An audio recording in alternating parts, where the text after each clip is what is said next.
you to remember always that the future of a criminal must be weighed against the welfare of the community. The needs of society must be considered before the personal wishes of the social offender. Again, common sense must be used. Again, the muddleheads who prate so loudly about things they neither know nor understand must be held in check.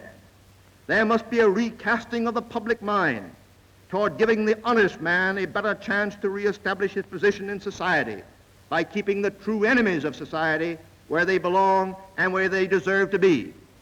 We cannot progress, we cannot go forward toward law obedience until we cease our retrogression and start anew upon a plane of understanding, of sincerity, of integrity, efficiency, and education in the all-important field of building again what this country so sadly needs, a reverence and respect for the majesty of our laws. For obedience to the law means true liberty. I thank you.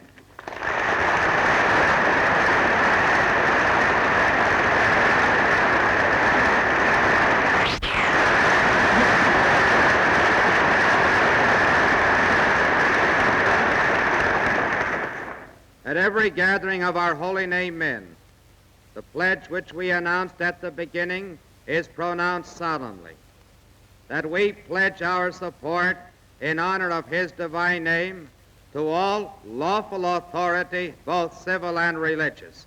And I am sure that when we pronounce this pledge again,